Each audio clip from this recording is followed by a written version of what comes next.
Hello, it's me, EJ Massa, cannoli, Super Mario, Olive Garden, Mussolini. I'm an Italian, and you can tell because of my cartoon mustache placed upon my regular mustache. I am vaguely Italian. There's even a town in Italy called Massa. Growing up, spaghetti was the cornerstone of my diet.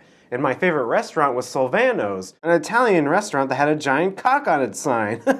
Oh, it was dingy and dark, but it had the best pasta sauce I've ever tasted. This was in Springfield, Massachusetts, right before I turned from a stinking hellhole to a big stinking hellhole. So, Silvano's is long gone, the big cock is long gone, and their pasta sauce is long gone. And store-bought stuff leaves a lot to be desired. Plus all the added sugar, 8 grams. I'm no expert in the metric system, but that sounds like a lot. It's probably like 5 pounds of sugar, and that's too much. That's too much! So I made it my life's mission to create a sauce that brings me back to that dingy front for the mafia. I want to control the ingredients going in, and of course I want to use my favorite toy, the Instant Pot. So here's what I came up with. Okay, so you'll need garlic, an onion, and some Bugs Bunny-ass carrot. Bugs Bunny, you arrogant asshole, just take his stupid carrot. So you'll want to shred these guys up, and since I murdered Metal Man, I'll have to do this myself. I'm sorry, Metal Man. I need your power to get through the game. I'm sorry, Metal Man. So I just used a food processor. Please ignore the haphazard cord there, it was the only clear spot. If you don't have a food processor, you'll have to mince them up by hand.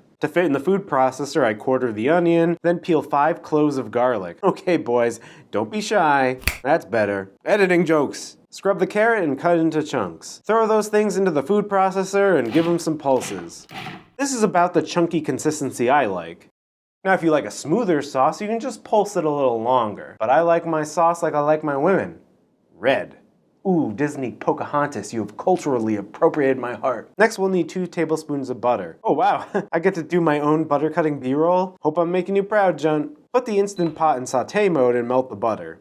Grab your vegetable slurry and add it to the pot. Saute that sucker for about 3 minutes, and the onion should look translucent. Translucent like the ghosts of my past. Oh, they're coming back to haunt me.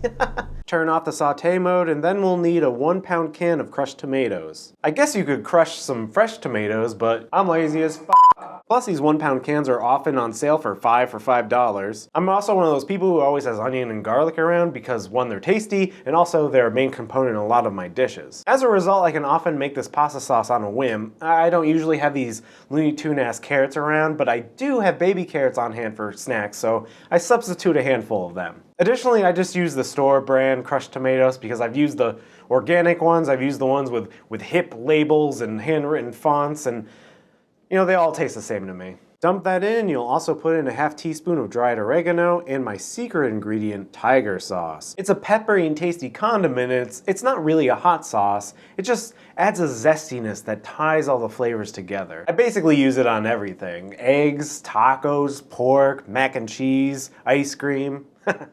No. Not ice cream. I'm not a pervert.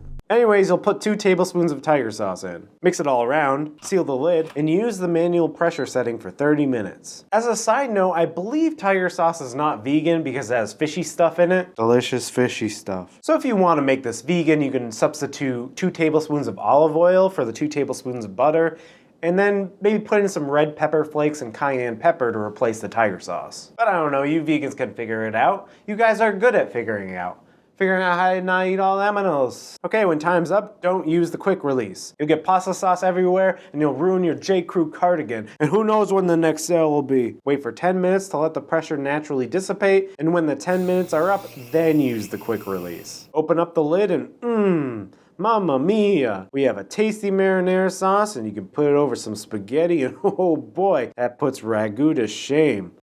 And there you have it, the first episode of EJ Cooks. Is this something you'd like to see more of? I could do a bunch of personal recipes that don't even use a pressure cooker, or I could do some family recipes that they probably ripped off of Betty Crocker. I could also do some cooking experiments, or just try random recipes I find online that I think are cool. Or you can tell me to f*** off and do Game of Thrones reviews. Anyways, happy cooking, and I'll see you next time. Bye!